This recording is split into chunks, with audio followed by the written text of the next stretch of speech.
Donc, dans le cadre des Jeux olympiques et paralympiques de Paris 2024, le département a été mandaté pour l'aménagement d'une piscine pour l'entraînement du water polo.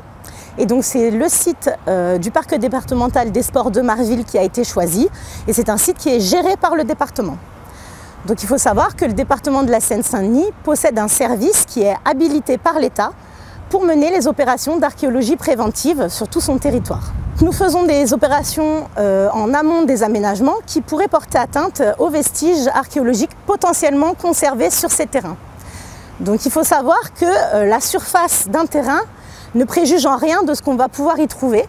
Et donc par exemple sur le site de Marville, on s'attendait à trouver des vestiges d'une ferme du XIIIe siècle qui est attestée dans les textes de l'abbaye de Saint-Denis. Et en fait on a trouvé tout autre chose. Nous avons trouvé des vestiges qui vont de l'époque néolithique en passant par l'âge du bronze, l'Antiquité jusqu'au Moyen-Âge. Et ça ne correspondait pas du tout à ce à quoi on s'attendait.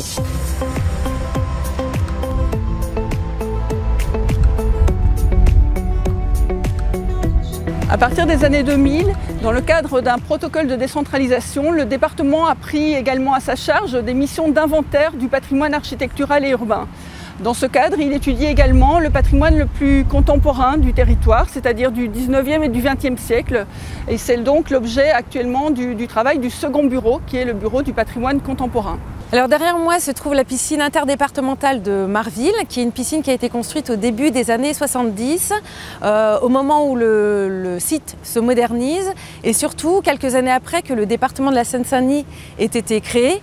Donc c'est un bâtiment qui a été construit complètement en béton armé par un architecte, Pierre Sabatier, qui travaillait notamment pour le département de la Seine, donc avant qu'on passe au département de la Seine-Saint-Denis, et qui a décidé de construire ce bâtiment avec ses voûtins inversés. C'était un système constructif qu'il avait identifié en travaillant notamment dans l'Est de la France et qui voulait apposer en fait pour ce bâtiment et qui permet de donner à ce site et à cet équipement un vrai rythme avec ses grandes façades vitrées.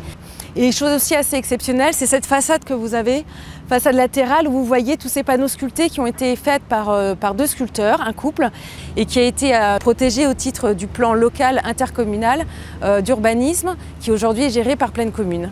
Sur ce site qui présente de grandes qualités patrimoniales et des bâtiments de toutes époques, nous avons aussi un rôle d'accompagnement des services en charge des travaux. Nous réalisons dans ce cadre des études de faisabilité ou des diagnostics qui permettent de procéder aux arbitrages et de choisir les meilleures interventions, les meilleures réaffectations des bâtiments qui pourront être menées dans ce cadre.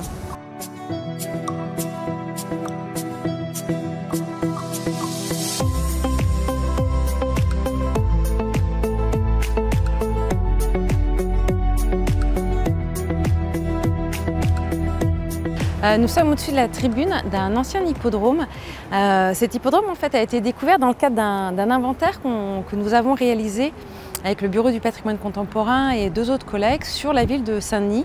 Et notre travail en tant que chargé d'inventaire, c'est d'identifier, de travailler sur le terrain pour repérer, inventorier les édifices qui nous semblent remarquables, intéressants ou par leur histoire, par leur architecture ou leur implantation, leur insertion urbaine.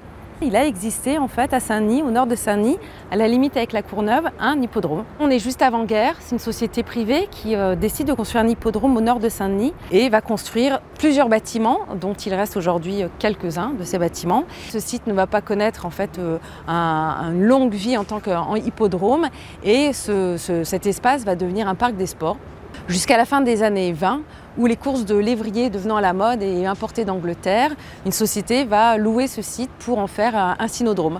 Ce parc va néanmoins continuer dans les années 30, va être acheté par le département de la Seine et va devenir un parc des sports où beaucoup de clubs et associations sportives qui sont en plein développement à l'époque vont s'entraîner ici. Donc c'est un site qui est exceptionnel par sa taille, par la diversité des bâtiments qui le composent. Et ce travail de recherche aussi s'accompagne d'un travail de valorisation avec des chargés de valorisation qui travaillent aussi au sein du bureau et qui a permis de créer plusieurs actions de valorisation, notamment un jeu de piste destiné au grand public, aux enfants pour découvrir de façon ludique le site. Une brochure qui permet de restituer en fait toute l'histoire de ce parc et son association. Et après, plus largement, dans un ouvrage qui a été fait par le service sur les équipements sportifs en Seine-Saint-Denis et qui permet de recontextualiser en fait l'histoire de ce parc dans une histoire plus globale du développement de l'architecture sportive en Seine-Saint-Denis.